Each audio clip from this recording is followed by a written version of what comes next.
Shalom. All praises due to Yahweh Bashem Yahweh Shai. This is Jonathan with Men of Valor. And I just wanted to just go over two quick scripts. Two things something that happened in the news earlier, and just something that I recognized in my passing, or in weekly conversation.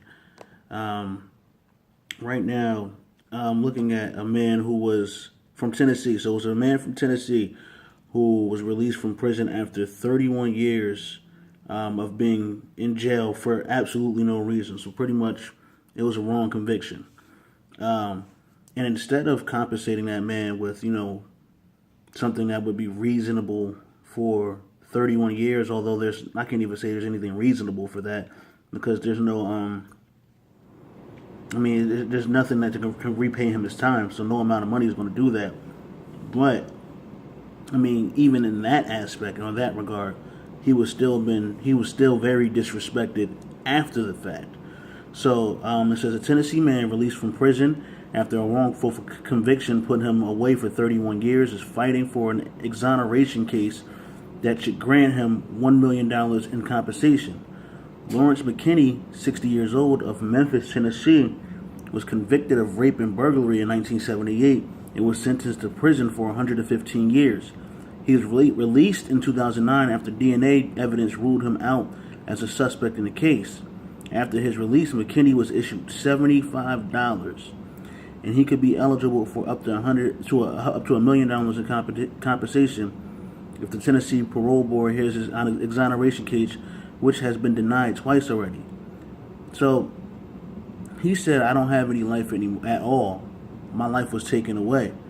So just then and there, that's wicked as hell. That's fucked up. Like, how the hell you admit that it was wrongful for him to be in jail for 1 day, for 1 hour, let alone 31, and y'all give him $75? That's ridiculous. He can't even pay a bill with that. It's ridiculous. So I just wanted to go to Wisdom of Solomon, chapter 5. Then shall the righteous man stand in great boldness before the face of such as have afflicted him, and he made no account of his labors. And so, pretty much that's what's going on right there. There's no account of what he had to go through. They're just sweeping that shit under the rug, like it was just, you know what, it is what it is. And that's fucked up. That's unrighteous. That's wrong. But that's the world that we live in. That's how Esau does what he does. That's how he moves. That's how he operates. That's how America functions. And it's absolutely foul. How can a man be in jail for that long, wrongfully, and y'all give him $75? Go further with this. Is McKinney's lawyer, Jack Lowry, said he suffered enough and thinks that he should receive the compensation after 31 years behind bars. It is not justice for him to receive compensation for being wrongfully imprisoned, Lowry told the network. In September, the parole board voted 7-0 to deny his exoneration case. Now it's up to Governor Bill Haslam, who receives exoneration applications, to have the final say.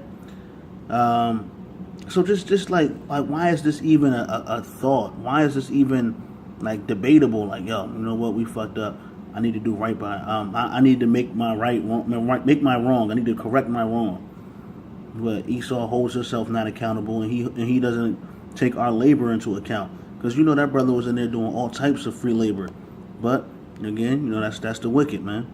And then to kind of combine the two topics, because that's like I said, that's just fucked up in itself. But I was just kind of discussing things with some women, and it's just really fucked up, in this society where women have to work, and obviously with both sexes working, that fills up the job market, because women aren't supposed to work. They're supposed to be home with the kids, but because they're not home with the kids are getting fucked up, education wise, because they're learning Lord knows whatever, whatever at the institution or public schools, I should say.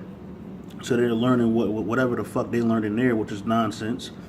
And then on top of that, since there's less jobs, if a brother don't have a job, or whatever the case may be, if he falls on hard times, a woman's love is conditional, her support is conditional.